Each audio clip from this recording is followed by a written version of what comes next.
we had every array of perspective. I'll never forget this is the best metaphor for how it's changed. We had this guy, so first day of philosophy course, tell us your grade, your major, and something interesting about yourself. And this guy, goes through the whole class, and the guy at the end goes, I'm so-and-so, I'm in 12th grade, and I hate feminism. And the whole room was like, okay, but it was philosophy class. So that was the end of it. It started there, ended there. We go through a whole semester of, and the beauty was you'd have Bible thumpers and atheists in the same room. We could debate, the relationship of your soul to your body. They come from completely two different perspectives, and nobody leaves the room hating each other. We could learn from each other. When you went to college, for the first time, you liked people for exactly who they were, because you didn't know anything about. You didn't know what kind of house they grew up in. I went home with some, found out they were like wealthy beyond description. You would never have known that until you went to their house. Went with some who obviously didn't have money, but you liked them because of who they were. But we didn't. None of this even entered our world until. Which really makes you wonder, where is it? It feels coerced, like it's an orchestrated effort. Well, the thing is, I find that you can't have a discussion any longer. Right. Because it turns into, you're either going to boycott somebody, you're going to hate somebody. You can never have any just discussion. So we picked up Deshaun Watson for the Browns, right? I shared this picture, and the picture, it was funny. It was the Browns, statement for why we picked this guy up and excusing his actions or whatever. And somebody scribbled out everything the Browns organization said and said, we wanted to win. Sorry. I just shared that because I'm done with Baker. I'm done with all of this, and I want to move on. I have these liberal guys, they're faculty, not, they don't have a law degree or anything. The faculty from my law school just tearing me up. You're despicable because how dare you get excited about somebody with all these allegations. I'm like, I didn't do this. And I'm more laughing at the fact that Baker can't find a team, more so than praising this guy and his actions. And for it to become so aggressive so fast, it's like, can we even laugh anymore or just enjoy? No, you can't.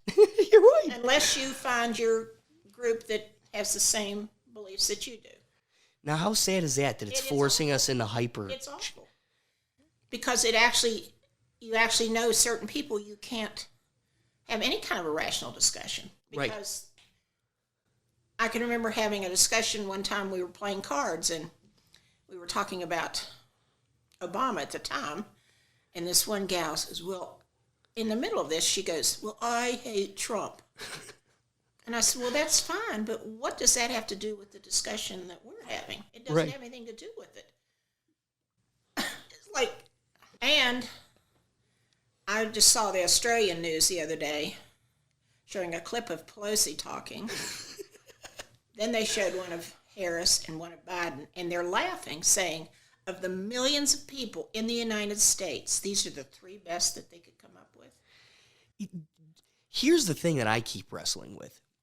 If we don't dismantle bipartisanship soon, we are always going to be trapped with the lesser of two evils.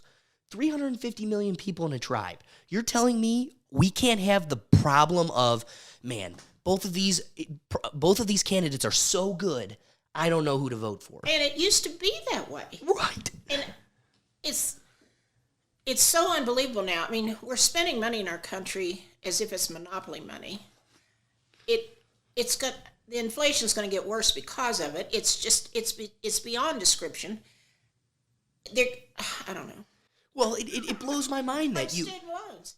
You take out a loan, you pay it back. There's your solution, period. How about this one? This is what really kills me, is how come in the, college forgiveness plan, there's no retroactively going back and paying the people who paid back their loans. It's just to forgive those that still have a debt in their gender studies course that isn't going to pay it off. The one father confronted,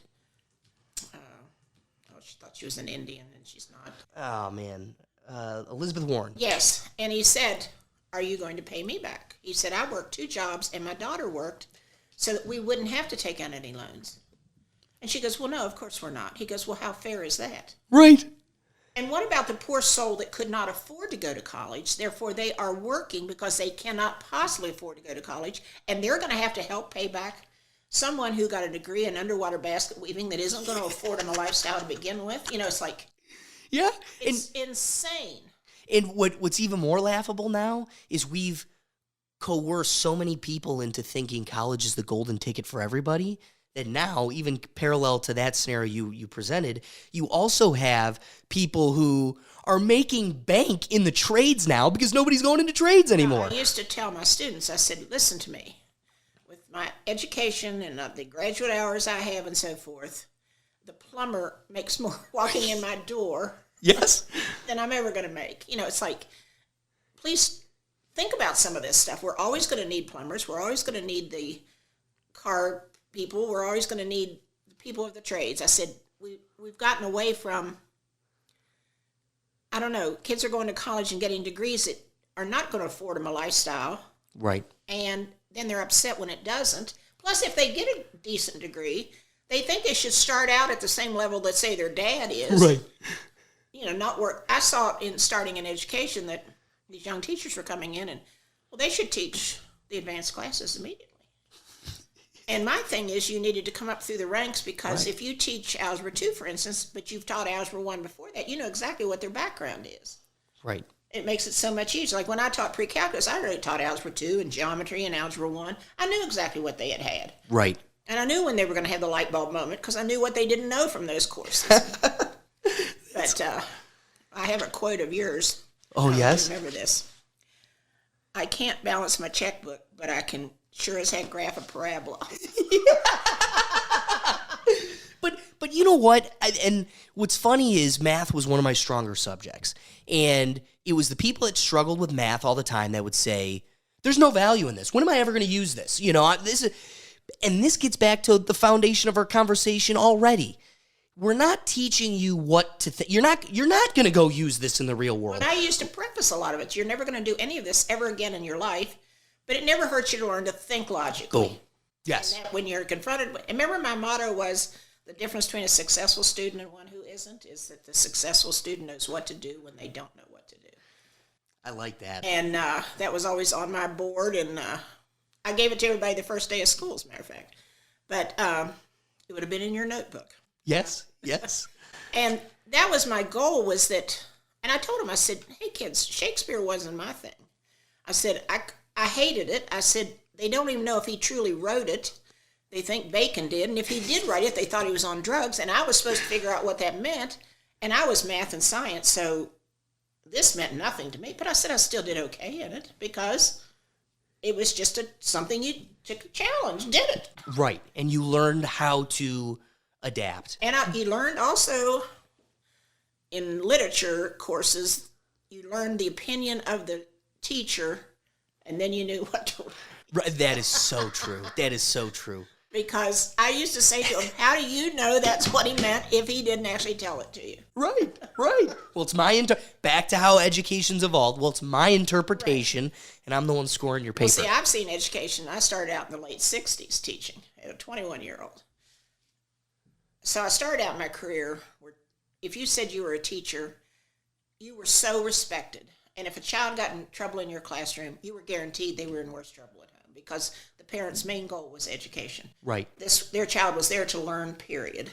I ended my career having to defend the fact that I actually got paid for working. Right. Because, they thought That's we were wild. paid too much. We actually had a school board member. Too much? Oh, yeah. They had a school board member.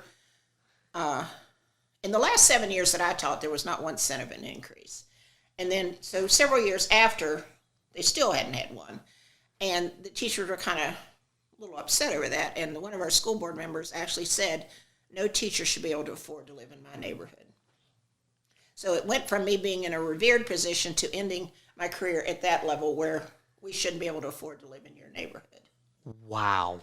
What an evolution. Yes. And this is something we could save for later. But one of the topics I wanted to bring up with you was, so as I'm going to introduce you, I will say wholeheartedly, you will always be my favorite educator through college, law school, all the levels, simply because while there was a goal, this is what we're teaching today, you were there to grow minds, not make sure you knew how to do a geometry proof, but that you're thinking and that we're growing. And I loved that I could go to debate and I'd bring these topics to your class and we would, wrestle with them. And one of the ones, ironically, was like the end of junior year, but senior year when I had you, one of the most prominent topics was merit pay. I loved talking about that with you simply for the reason of everybody remembers their favorite teacher, no doubt. But even more so, they'll always remember their worst teacher, the person that just was like problematic. And I would always wrestle with Mrs. Crow deserves a reward for the extra effort versus the people that just get by. Well, it used to bother me because of the protection of the union that bad teachers could be protected. Now that the administration had the right to do something about it, but they had to document in order to have the right to do that. And I said, no really good teacher wants bad teachers. Like a doctor doesn't want bad doctors. It's just a profession. But it used to kind of upset me that, you don't get rewards in education at all. Much. I was fortunate that I had a lot of students and parents that would give me feedback and say, we really appreciate you or whatever. But I know when I was retiring that last few days, one teacher came to me and said, the administration is really, they don't know what they're going to do because I always took the students that they didn't know what to do with. And I said, well, why couldn't they have told me that when I was teaching? So you had the troubled children, and you didn't even realize it. No, I knew I did, but why couldn't they have said they admired me for it? Right, yes, even more so. And what also kills me is the profession of an educator has evolved to the point where you're now responsible for supplying the classroom, like from decorating the room to any supplies to the students. For the most part, it's on the teacher. Absolutely. And when I found out that the national union, which a lot of schools have pulled away from, but they gave millions to Biden's campaign. I said that most I was ever given was a red pen one time, Oh my gosh. I said, why wasn't that money put in our classrooms? I mean, well, you want to know why? Because, we're spending $50 million on gender study courses in Pakistan. That's beneficial to us, Yes. That's good stuff. But, let's get this thing started.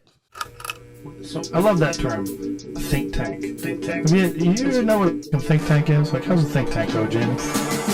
Yeah, they got cancel culture nowadays. You gotta watch what you say. It's getting real scary out here. Yeah, I don't think so. I don't know if I can take the conversation here, but we might as well. It's the Rethink Tank. Looks like you had a little bit too much to think here in the Rethink Tank. Hey, what's going on, everybody, and thanks for joining me again. Today is a real treat for myself and for you, the viewer, as well, because I have one of my most prized educators here, and I think we're all going to learn a little bit. So without further ado, I want to get right into this conversation, and I want to introduce my guest, my 12th grade math teacher, Mrs. Crow. Thank you so much for joining me. well, it's a pleasure. I'm impressed with what you've done here. Well, I appreciate that. It's been a long evolution. This desk me and my uncle built, this whole thing is just, it's been a long process, but it's a passion. I live for these types of conversations. So without further ado, let's get right into this. Okay. I want to start with, first, parents and education. We kind of opened up the conversation with how you started at 21 years old teaching, yes, and you've gone across this evolution of where it started and where it ended. Can you tell us a little bit about that so we can address kind of where we're at now? Well, I started back in the late 60s when I was 21 years old, so my students at the time were just about 3 years younger than I was.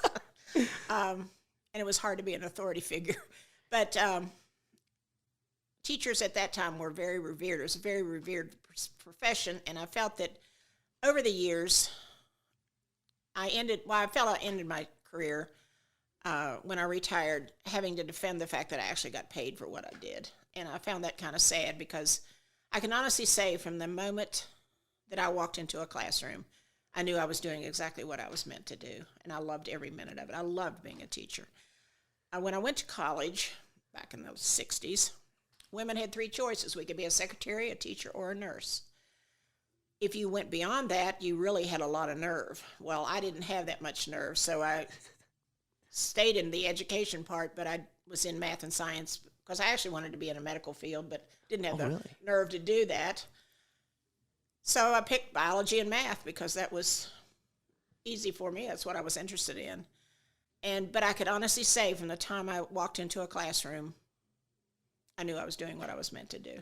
So that's too fantastic. I think the students in the desk reciprocating it felt the same way. So I have to ask you, I want to pick your brain a little bit on that. Give us a perspective of the time, to have the nerve to go into further education, everything else. What was that like? Well, the males in my freshman class at the university outnumbered the females 3-1 because girls, for the most part, didn't go to college. And if they did, they went to get their MRS to be married. So, and it was, if you got your degree, you didn't think you were going to use it because you were probably going to be a wife and a mother, Okay. so forth. But having picked the fields of science and math, I would go into a class, there might be 150 guys in the class. I would be the only female. And I actually had a young man say to me one time in a math class, he said, "You really don't think you can compete with us?" And I said, "Well, then leave me alone," That is amazing. And as bashful as I was at that time, I can't believe that that didn't faze me. Deter you, yeah. That's even more fantastic. So when I graduated from college, I literally could have said where I wanted to go and where I wanted to teach because there was such a nationwide shortage of math and science teachers. And I'm afraid we're going to end up with something similar to that coming up because a lot are leaving the profession and they aren't going into it in college because of everything that's going on in education right now. So I'm afraid we're going to have shortages again. Well, I know we have shortages. So I guess when the result, and I do believe we're going down that same path. Teachers are underpaid, they're undervalued and underappreciated, and yet they have your children 8 hours a day every day. It's clearly the most prominent position in our society, and yet we undervalue them so severely. And for some children, it's their refuge for the day because they come from broken homes, they come from homes with violence, they come from homes with drugs, etc. So this is the one part of their day where they can be taken care of also. Right. That's what I worried about with this pandemic because of the Zoom and so forth. What about that poor child who's in a home that the parents don't care? So that was actually one of the things I wanted to bring up to you is remote learning. From the beginning, my last semester of law school was on Zoom, and I could say wholeheartedly that was my least fruitful semester of academics ever. Well, I had expressed that at the beginning of it. Just knowing the hours that I spent working with students before school, after school, during my lunch, and so forth, because not everybody gets math. Right. And some of them have to put a lot of work in to get it. I said, well, how are they going to get help? Plus, half of my job as a teacher was getting to know the student, their facial expressions, the questions they ask. I would go home at night and think about particular students, like, how can the next day can I rephrase that so they're going to understand it better? And you don't have that interaction if they're on Zoom because you're not getting to know them. So I want to ask you a question sincerely. And, if you don't want to answer it, I understand. But I have such a hard time believing that 100% of my teachers went that extra length of racking their brain in the evening of how do I make a connection with this one troubled student or how do I rephrase this. Did you ever see in your tenure there that, did it stand out to you that other teachers weren't doing that? Well, some teachers just literally teach, but they don't. I've actually had them say to me, I didn't get involved with the students like you did. Well, I couldn't teach without knowing the students. I truly appreciated the students. I loved interacting with them. I loved the discussions. I loved the questions. And sometimes a child could ask a question and you'd be like, oh my gosh, we're going to go off on that tangent for a while. That's a wonderful question. But I just can't imagine. I couldn't have done the Zoom. I know that. I was too much of a perfectionist. I want to know the kids. I want to be able to interact with them. And I mean, I know of classes where especially at the elementary level, the teacher would log in with the kids. You know, one kid's eating their cereal, one's got their thing upside down, one isn't even in front of the camera. You know, it's like, it was just constant. And I have to give props to the teachers. To do that on a moment's notice and change your entire style of teaching. Right. I don't know how they did it.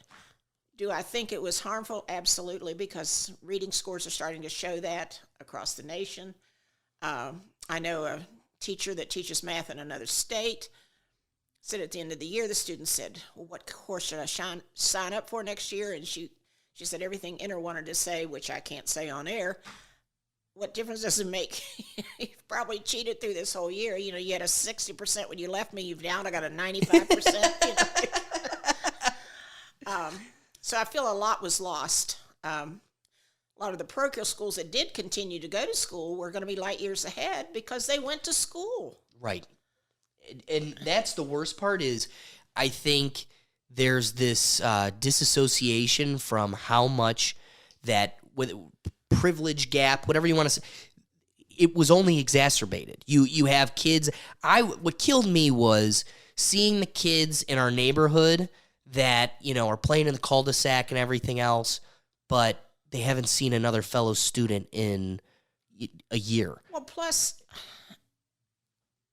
it's like, what if you had 4 children and they've all got to be on a separate computer at someplace in your house, right, with separate teachers? I don't know how parents did it. I don't even know how this worked, to tell you the truth. I mean, well, I think we deep down know it didn't, and we're pretending to just make this square block fit through the circle hole. I can't imagine a kindergartner or a first grader. Plus, I'm a visual learner. I want someone actually showing me.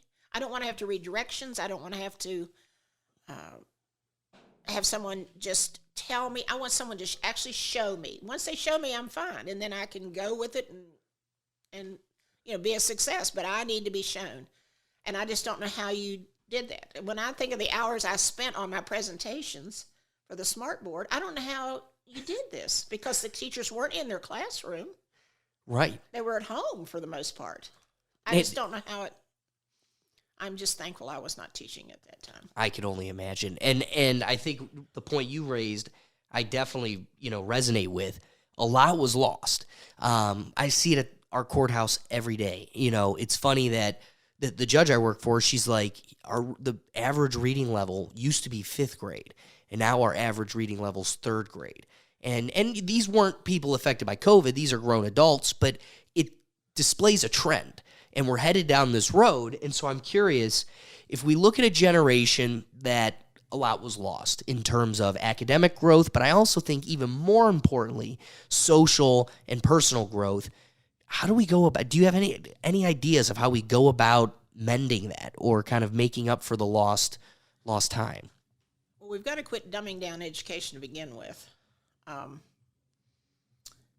I know I talked to, and I'm not talking about this local area because I think they've done a pretty good job, but I've talked to other states. You know, they want to do away with the gifted program in math because it's racist. So you're going to punish the gifted children. And to me, that's an insult to anyone that you're saying that they're not capable of doing it. Right. Right? I mean, I don't get that at all. I mean, that just makes no sense. But so that's where I think you're seeing some of this parental involvement now. They saw a lot was happening over Zoom that they would not have known. Right. And now they're getting really involved in what's going on in the schools and so forth. We've always had parental involvement in this area. Great extent of parental involvement. But a lot of districts didn't, and I think now you're starting to see that happen nationwide. So I think you're very right. So let's kind of pedal back to this evolution of when you were 21 and you first started to now. Can we talk a little bit about parents and how they're right? We just talked about how you have the parents at home. They're starting to get a little sense of what is going on in the classroom. But I'm curious, or the courtroom. Right? Yeah, that's it's one and the same anymore. But I'm curious, how what was the evolution of the parents' involvement and engagement from when you started to now?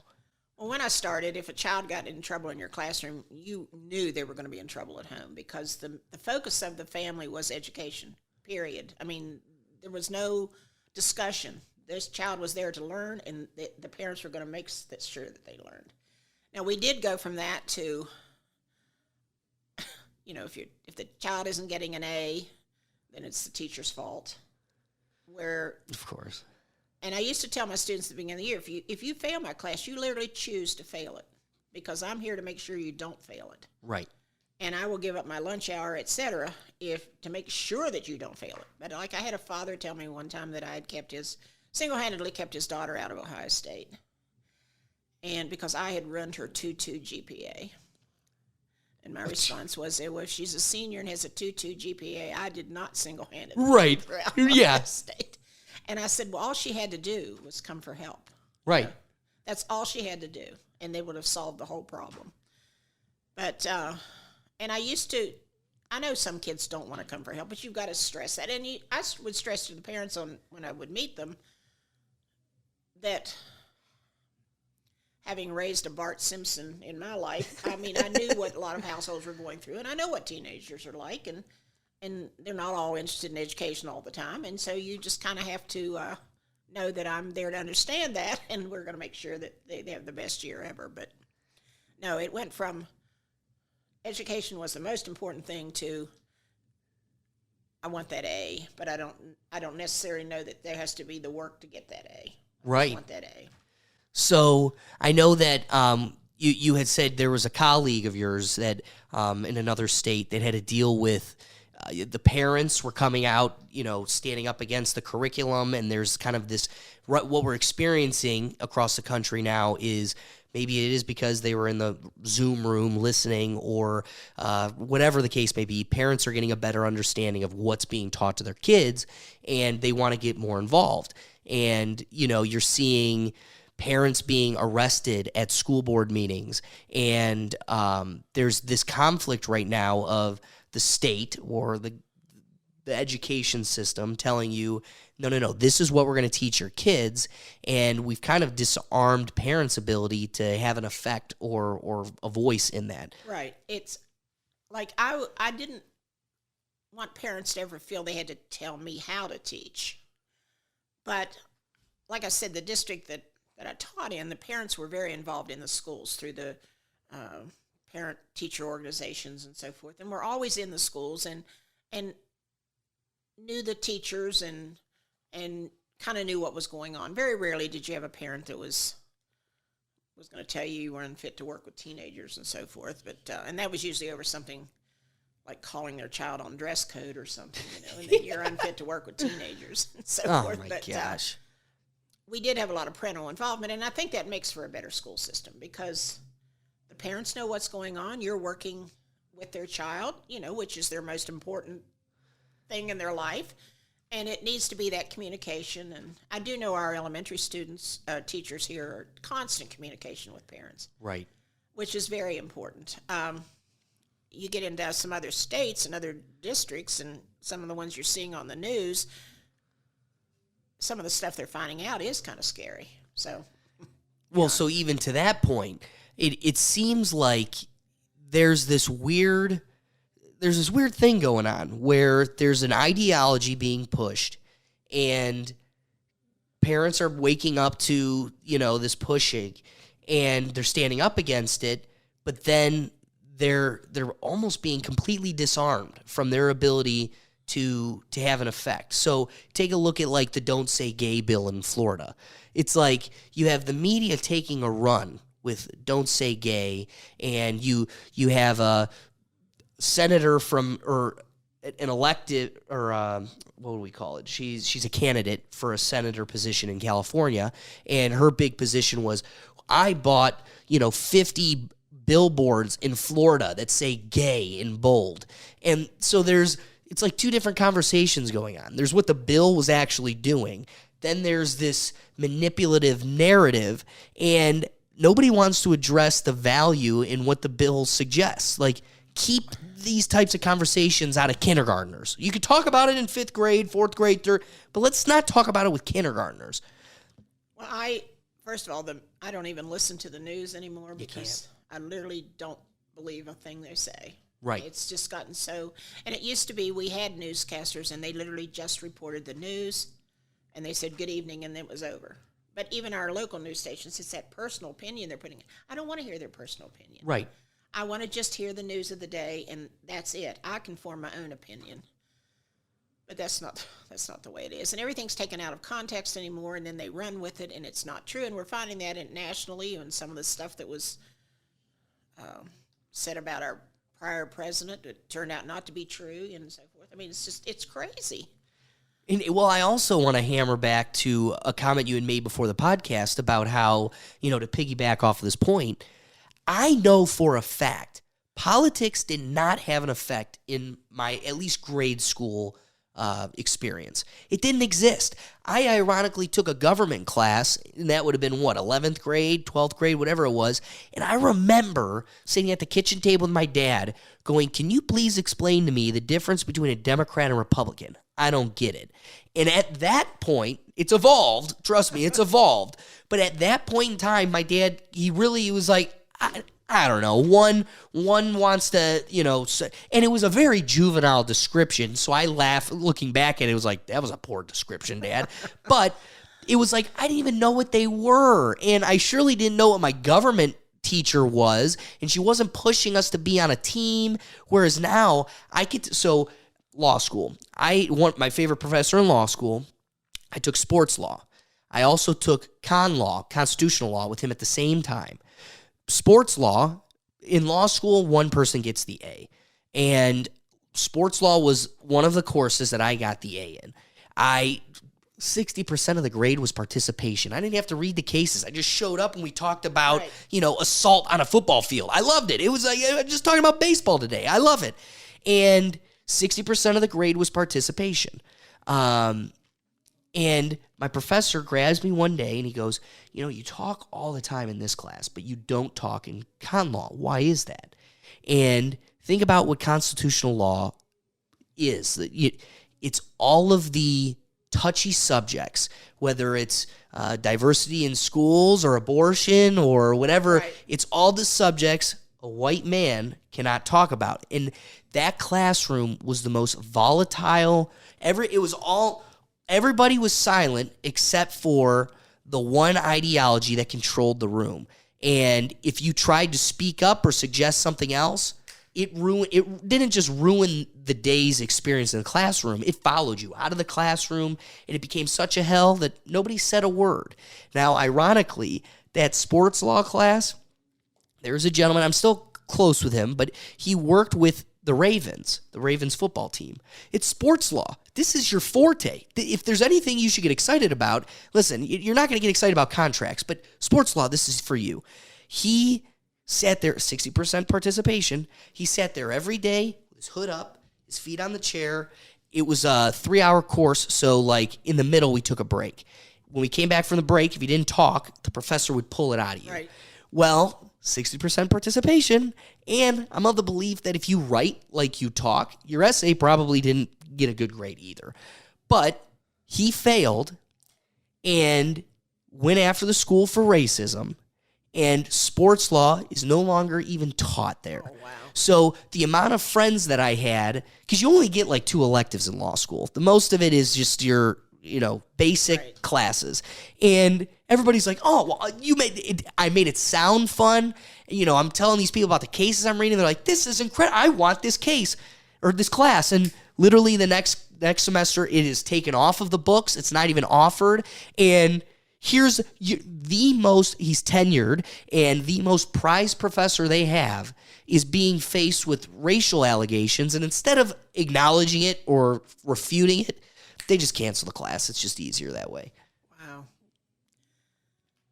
That's another thing that bothers me is how only one person can complain about something and it ruins it for everybody else. Everybody.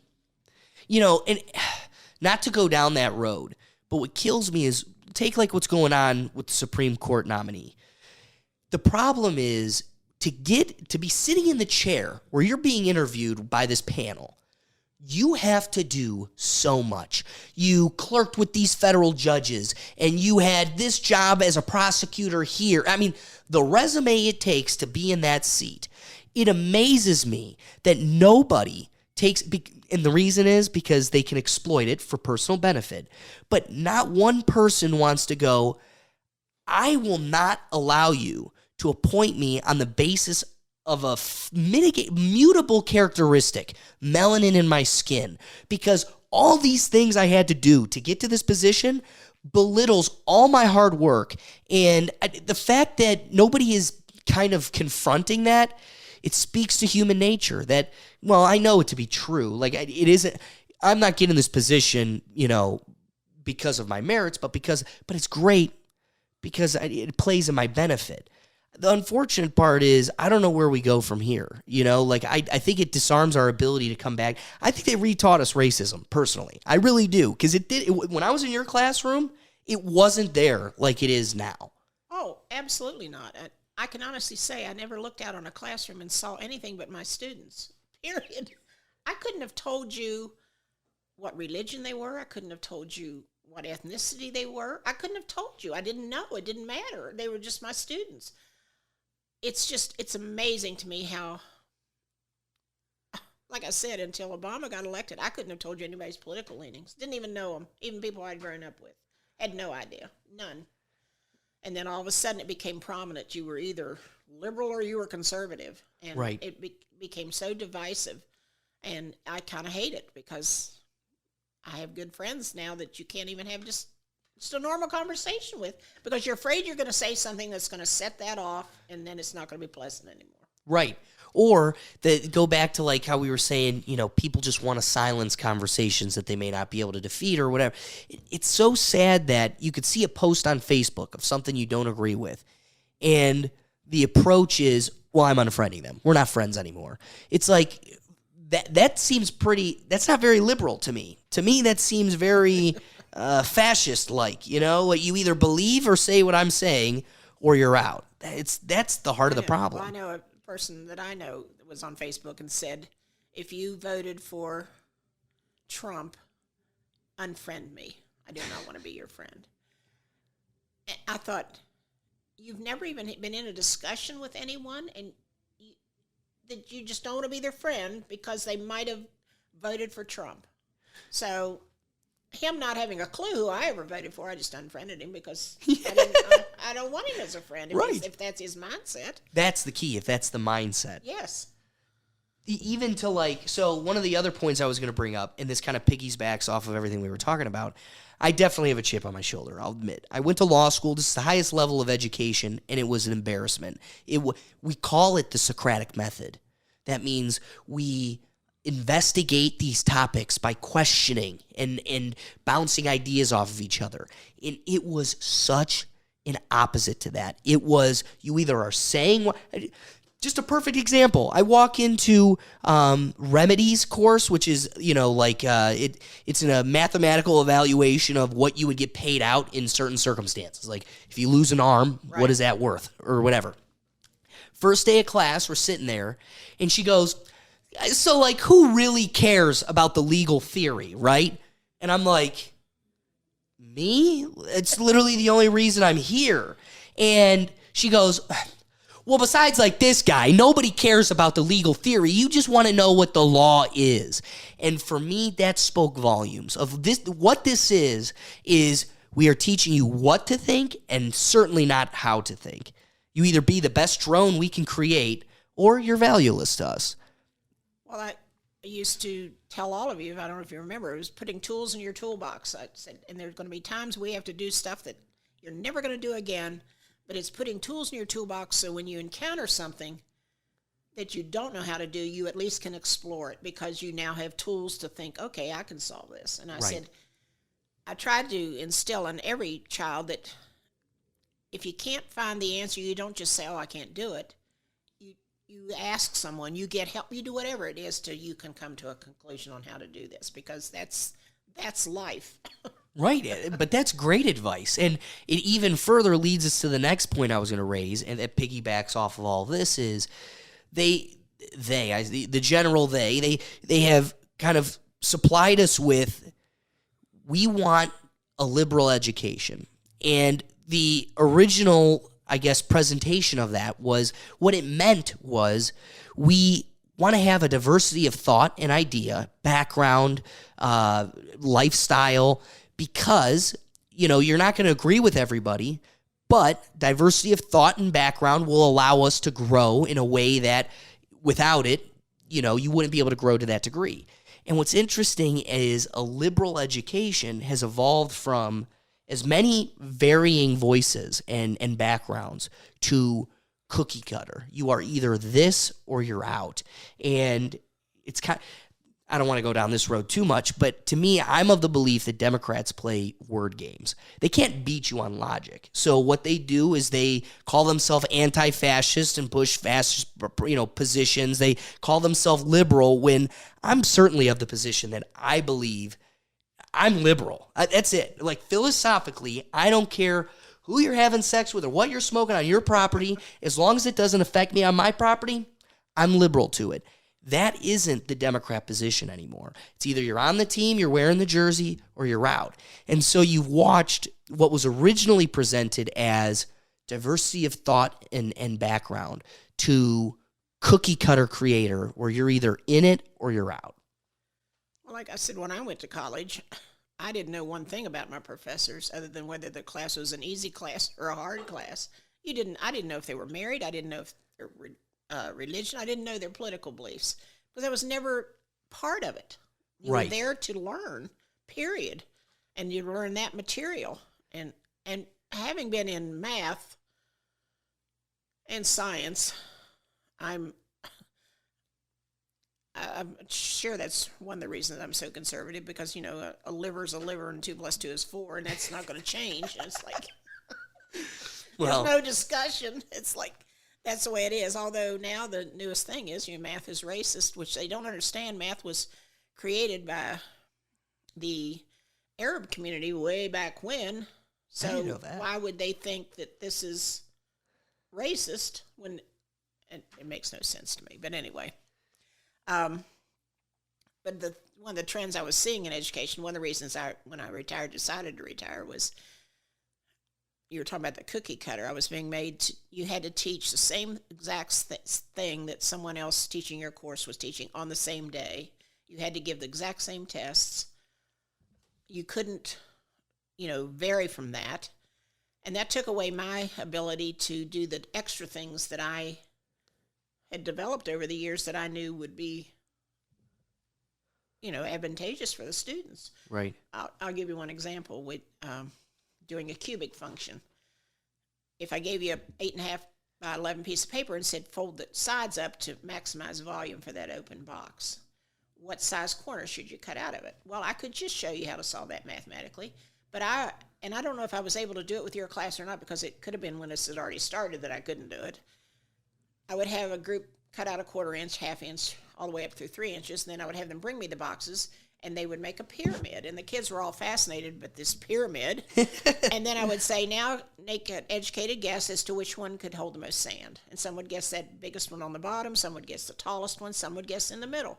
Then I showed them how to solve it mathematically. And you saw the apex of this cubic function, you saw the X corner you should have cut out.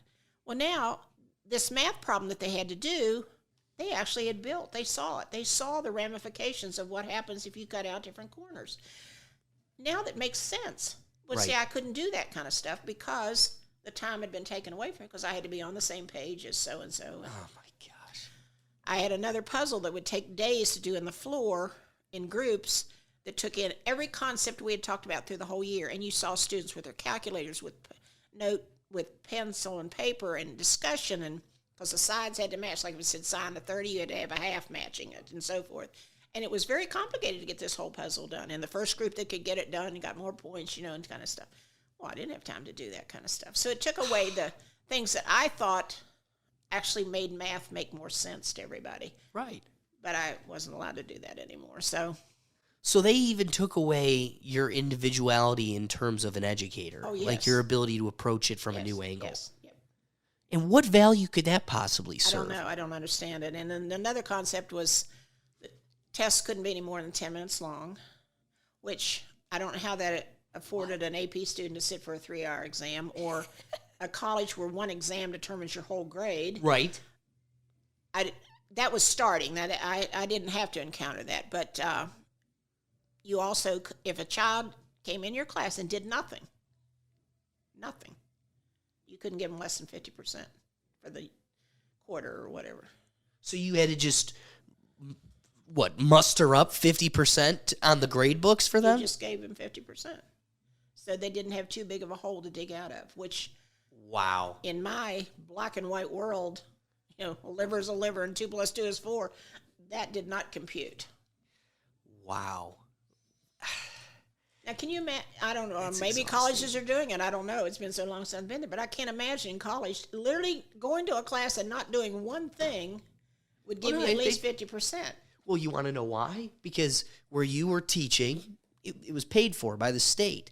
Whereas at a college, we don't care. We're taking your money. You just gave us $20,000 for a zero, and you got to go drink all day or whatever. It's and that's the problem we face is we've coddled people to such a degree now that when the rude awakening of life hits them, they're a victim. We owe them. And that's it's what's happening with this,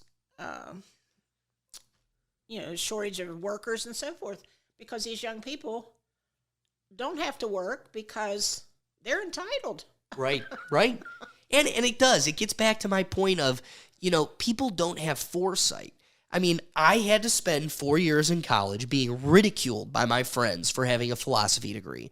I mean, we would watch television shows that would make fun of philosophy degrees, and they'd look over like, hey, but as I took it on the chin for 4 years, I knew that philosophy majors scored the highest on the LSAT. I knew that this was the track I saw myself going down a long time ago, so I set myself up for this. The problem is if you just have a two-dimensional perspective where you're just living in the now and you're spending $100,000 in a contract that you may not be able to pay back for a gender study degree, and then you come to learn that it doesn't pay off like you expected. Absolutely.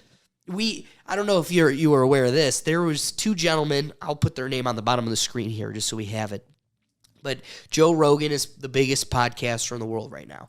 And when I was in law school, so this was probably like 2-3 years ago, he had these 2 gentlemen on. One was a math professor and one was a philosophy professor. And they wrote, because you know how as a professor you have to like do publications, and their publications were totally falsified, total lies. And it was all to perpetuate gender studies, to show that how unreal this stuff is. Yet the biggest paper that went the most national was Dog Parks Make Your Dog Gay. And they just totally made it up. Just to prove that none of this is fact-checked or peer-reviewed. It's just, this is the narrative we want to push. You are supporting it, so we're going to push it. And they've been totally exiled. Once they finally did the whole unveiling of like the 8 publications that you guys have now, you're now incorporating in all of your curriculums are totally fake. And now all the other professors, they hate them. They've been ostracized. But I think that was the greatest service they could have done to America, was emphasizing the whole in kind of the collegiate, I don't know. I think it's just a patting of the back. We all pat each other on the back, and if we all support each other, it doesn't matter what we're saying or how true it is. It's scary. It is scary. So, you know what?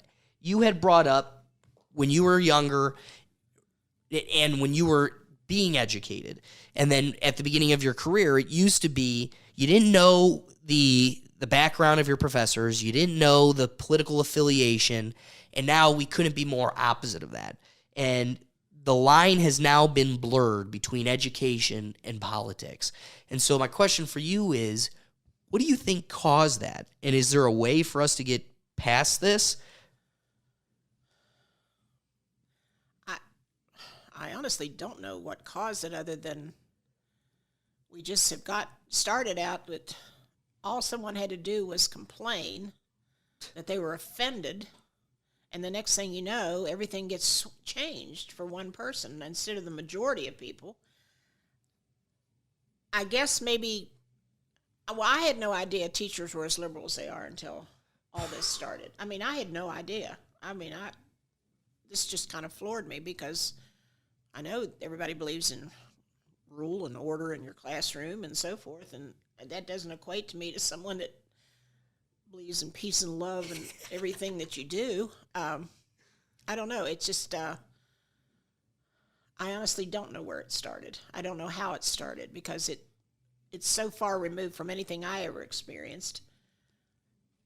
I even know in raising a family, we didn't experience any of this. I mean, kids went to school for school, and, you were on the side of the teachers if the child wasn't doing well. Like, well, then bring that book home. We're going to study, and you're going to do well. Right, right.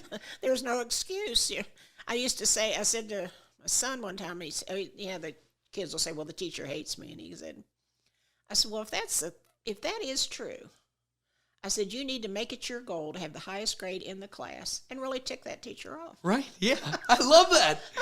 But you know what? We don't have that conquering mentality anymore. It used to be, if you want something, you take it.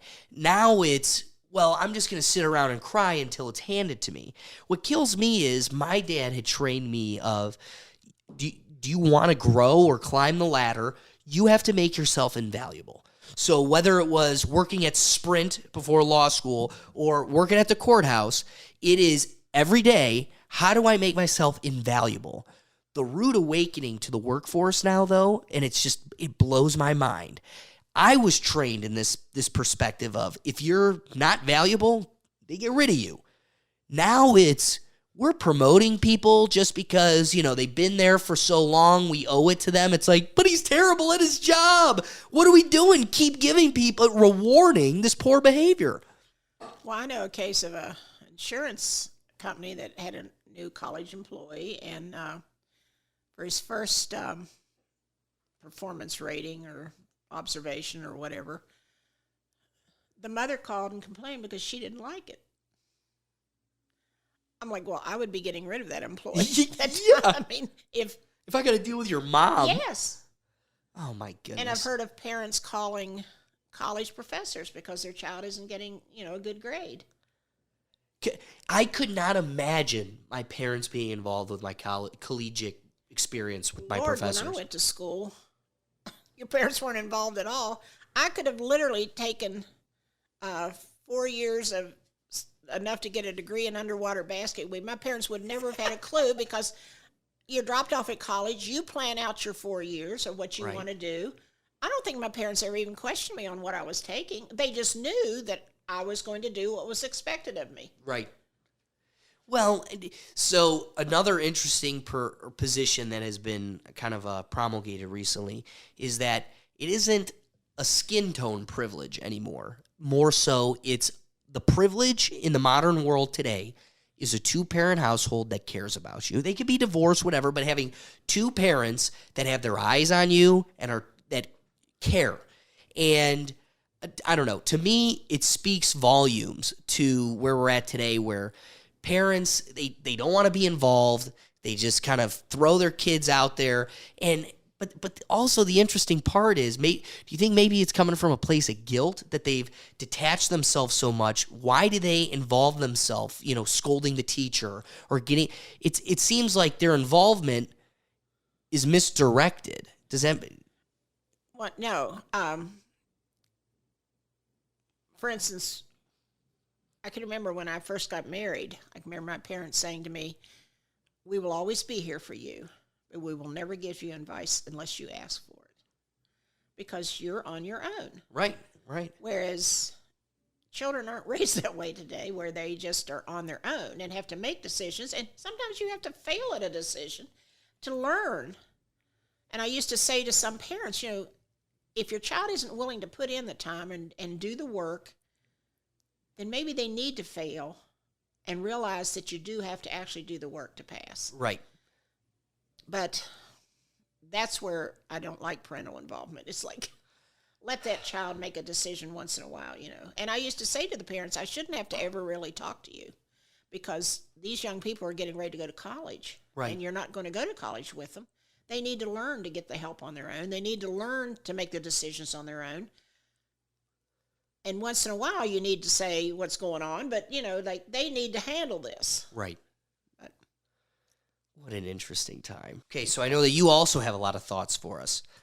well, I'm just kind of sad to see that I feel education is kind of broken right now. And there's a lot of staffing shortages. Some school districts don't even have teachers to cover the classrooms. So they've got either administrator going in there, whatever, that you can't find substitutes anymore. Some of that's due to the pandemic. Some of them didn't come back. Districts are actually hiring substitutes that don't even have a college degree. No way. Way. So can I ask you about that as a sub? Because the sub isn't going home thinking about how do I make a better connection with the student because they're not even going to be with that student the next day. The job of a sub oftentimes is just kind of a filler to get a babysitter Yes. until the teacher gets back. Well, when I first was hired by the district, I was hired as a substitute because I had been a mother for a long time, and then I got back into education. And like you said, what your dad had said to you, you do the best you can. I knew that I needed to make a name as a sub. Okay. And so I did work with the students and so that the teachers would want to have me back and make a name for myself. And that's how I got hired in the district. Oh, wow. But the fact that they're putting, non-degreed people even in the classroom, I find that kind of upsetting. And I used to say to my students, I said, I know we use the word substitute. We probably should use guest teacher or something because substitute kind of conjures up the thought, well, I don't have to do anything. Right. But I said to the students, I said, you can rest assured if I'm not here, I'm not on the beach in Aruba someplace. I'm here because of some reason.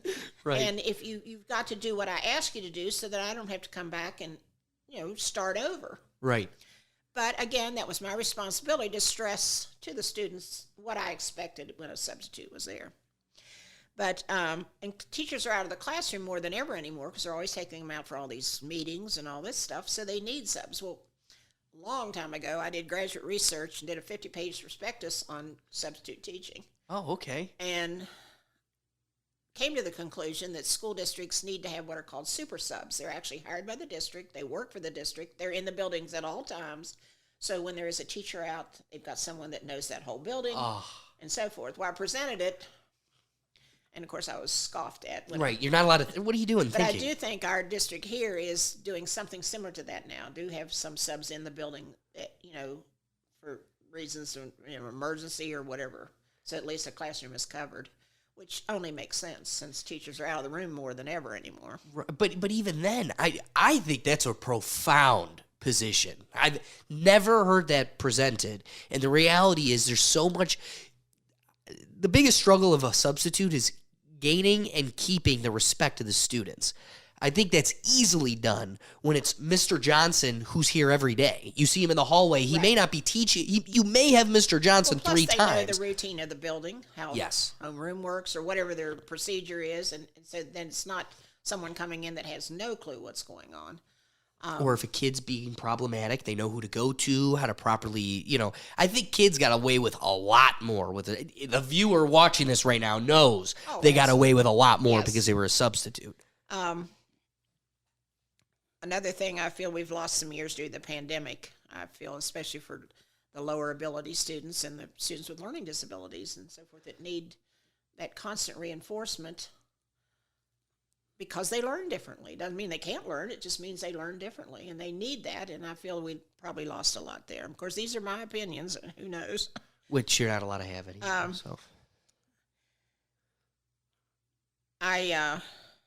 I'm a little sad over this woke agenda over everything.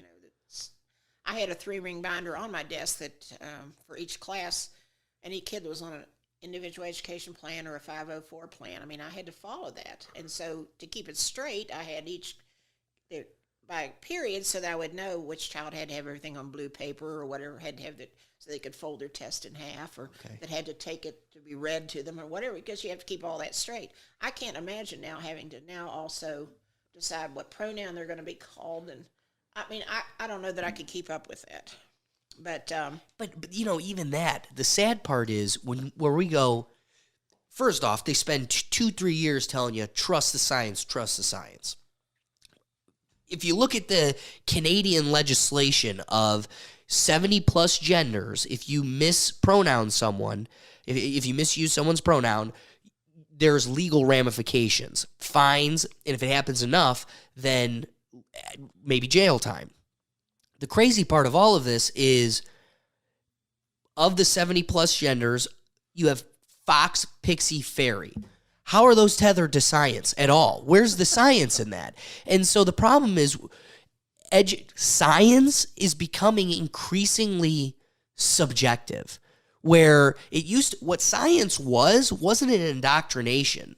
This is the truth. It was you and I would theorize, we would experiment, it would be peer-reviewed, and then the result, that's the science. Not an indoctrination, it's a process.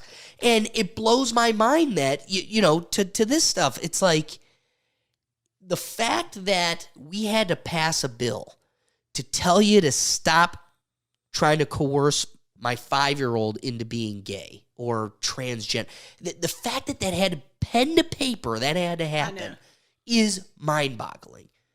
I don't even know why that would be the school's responsibility. I don't get that at all. But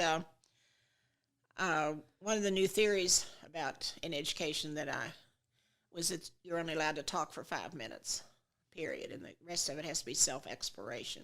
Oh my! Well, myself being a visual learner, that would not have worked for me. I want someone showing me what to do, and then I can take it and run with it. I know that I talked in another state, and they had tried that, and it failed miserably, and they were back to kind of basics. And then another thing that I do feel there is some hope in education, because of like in San Francisco, where the school board members were recalled, and in a very liberal city in our country, because during the pandemic they were more interested in renaming 44 schools than in what was happening to these children not being able to go to school. Right. So they did get them recalled, and I think that that's gives me some hope huge in education. Youngkin being elected governor in Virginia gives me hope in education.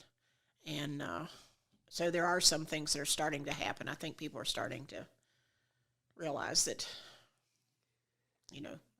like I said, I loved being a teacher, and I knew every day when I walked in the classroom I was doing what I was meant to do, and I hope that it gets fixed.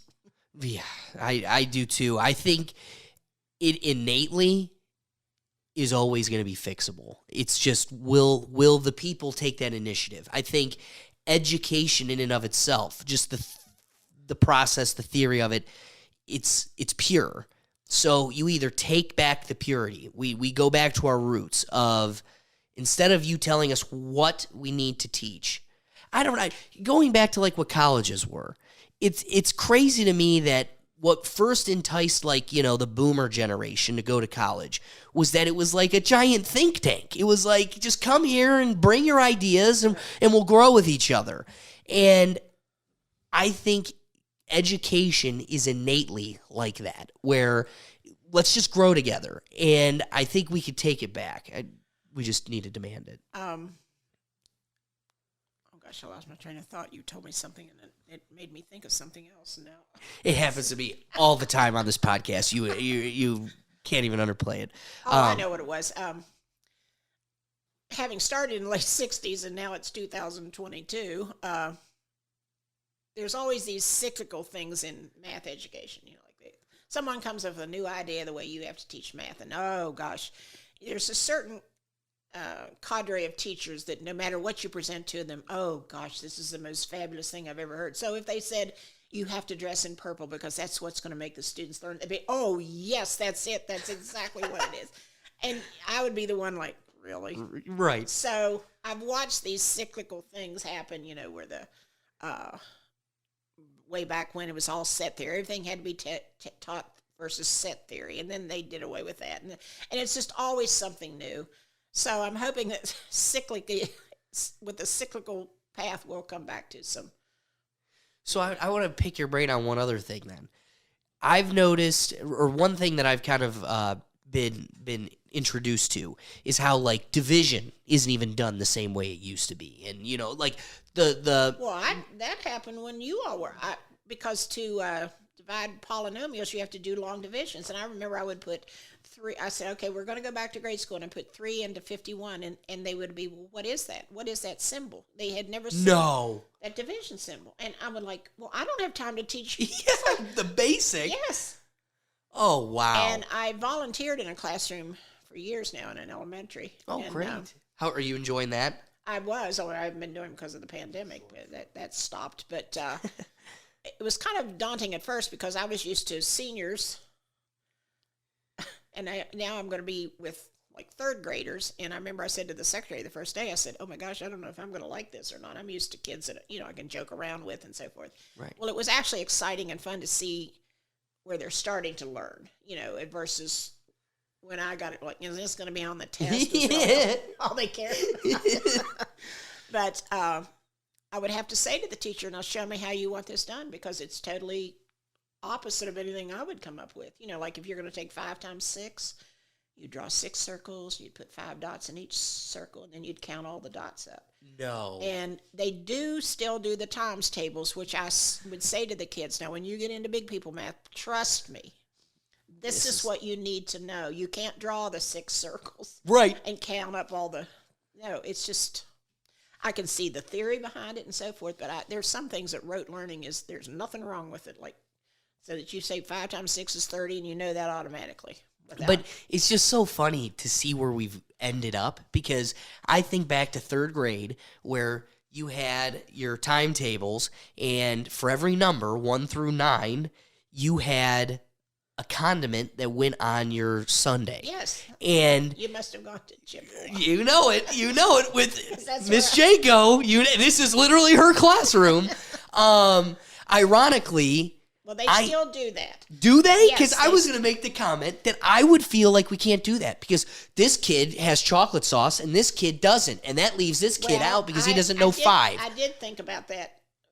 But they still do teach the times tables, which I'm thrilled to see. But they also teach all these other ways, which I can see the theory behind it. But having grown up without even a calculator, I mean, I went through college, there was no such thing as a calculator.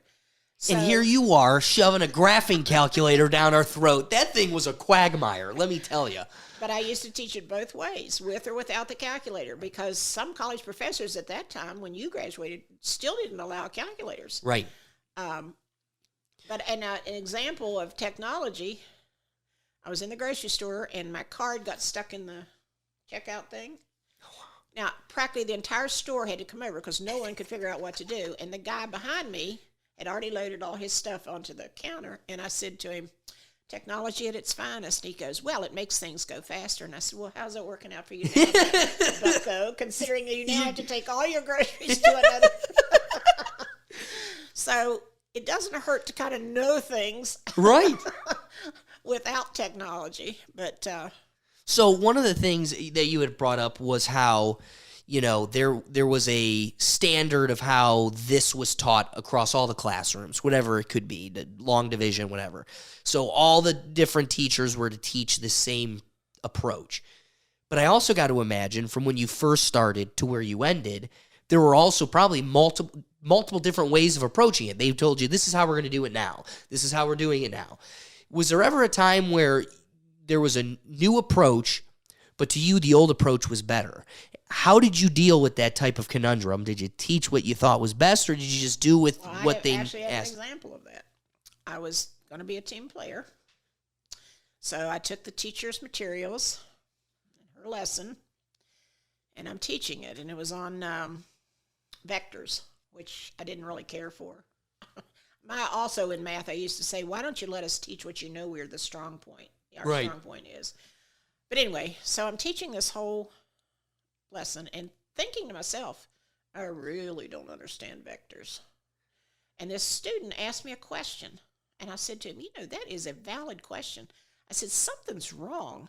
I said, we're going to stop for today. So I went to a physics teacher, and I said, I'm going to show you how I would do it my old-fashioned way, and I want to show you what I've been told to do.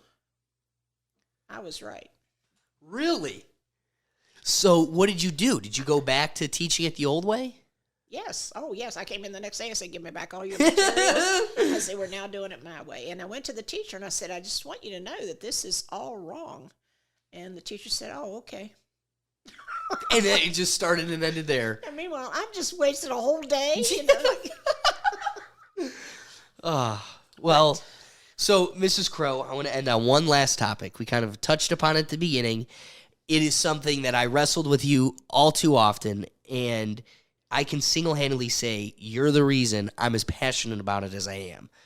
I want to know, where do you stand as of now on the political or the philosophical conversation about merit pay? So for the audience member who doesn't know what that means, it's paying teachers based on their ability to teach. Now, the question is, how do you measure that? Are you measuring it based off of students' test scores? Are you basing it off of, I want to, it's maybe a little too vague or general, but I want to propose knowledge gained. So that it always boils down to, well, the people that are teaching honors are going to have an advantage over the people that are teaching. I just think knowledge gained. If you have the special kids, but they gained the knowledge and you were able to accommodate their learning deficiencies and everything else, that's just, if not more, impressive than the person with the honor students that, was able to, just they're the better students. So I can give you an example of that. Plus, I can also. It would not have bothered me to have had merit pay because I knew that because you would have won. Because I think that you should be held accountable for your job you're doing. I really wish they would do away with all this standardized testing because I'm afraid education is teaching too much to these tests instead of the knowledge that you need to have in your toolbox. Right. And that was my example. I always said to you kids, I'm putting tools in your toolbox so that when you get out there, and it doesn't have to do with math even, it's you've learned to think logically and you can solve any problem that you're confronted with. And you're not just going to meet defeat, you're going to try to solve it. Right. That was always my objective, but don't know that I got through to all of them, but that was I think it was an impossible feat to get to everybody. And so for the ones that you were able to, you should take pride in from when you go to like Creekside, go get yourself a beef satay at Creekside. You've made us, from Nick Foster in the kitchen to Steve running the joint, you've had a severe impact on all of us. Well, my favorite thing is running into former students and seeing the success that they have become. It's just the best feeling. I know I ran into a student one time and he had been in the newspaper or something. He said, oh, that's so embarrassing. My mother did that. And I said, oh, absolutely not. I said, because once you leave us, we don't necessarily get to know what you did. And I said, it's just so exciting to see that the success that you all become. That's my most fun thing. That's so rewarding, because it's the fruits of your labor. You finally get to enjoy the fruits of your labor. But, so in light of that, let's wrap up on, I want to pick your brain on the students that you weren't able to get through to. It just fascinates me, the patience a teacher needs to have for that kid you were never going to make an impression with. I always considered it a failure because I always prided myself. I had a sign on my back that for years it said, if any student has a severe emotional behavior problem, put them in Jeannie's class because she will take care of them. And I always felt, because I approached a lot of stuff with a sense of humor and so forth, that I could get through to most kids. And there's a handful that I could not. And it was always sad to me that I couldn't. But, I've gone through the years. I've had students that I had to carry mace because they were going to kill me if they saw me. And because when you're first starting out in education, which is a great disservice to the students and to the teacher, they give you a lot of the real problem children, and you don't have the skills. You haven't even taught. You don't know.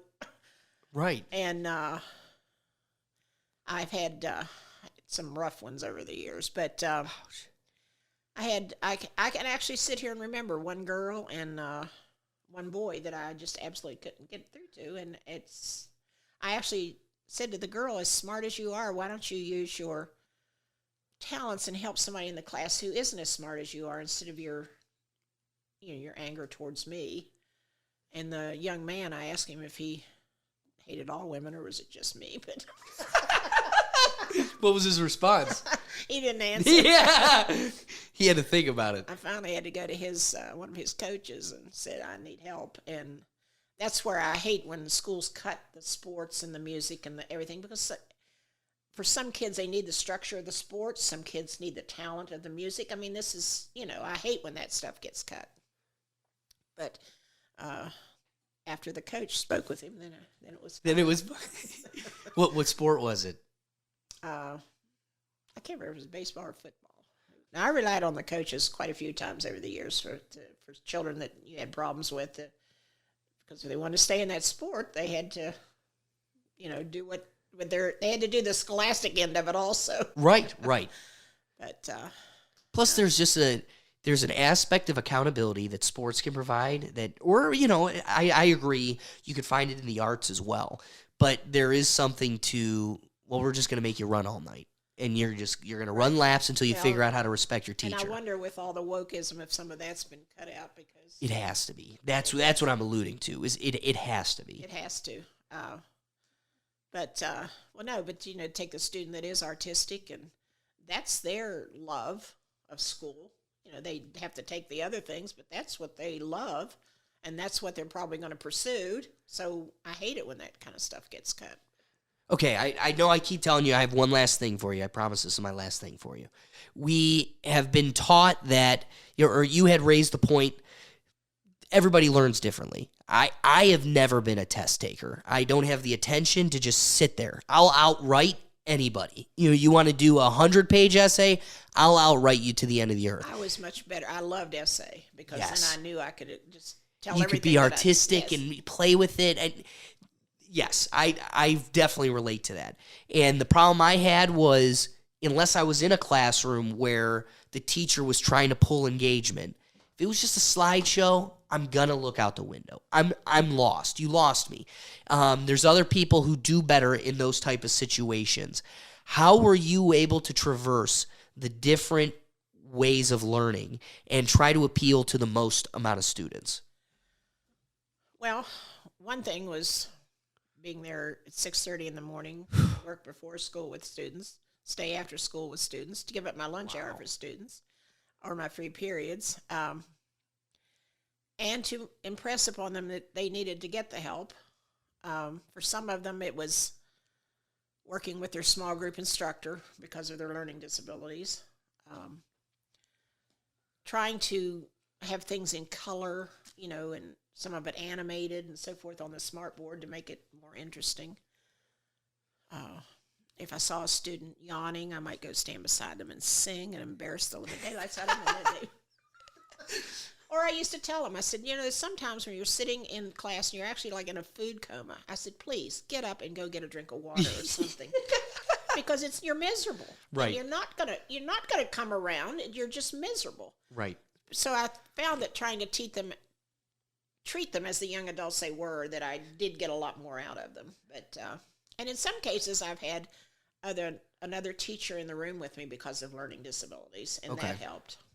I taught one class where most of the kids had learning disabilities, and I'd had another teacher that worked with me, and it was a beautiful. We just had this great team. So, but my favorite was teaching the seniors. That was always my favorite, because I could discuss, joke, Right. There was some consciousness there. Yes.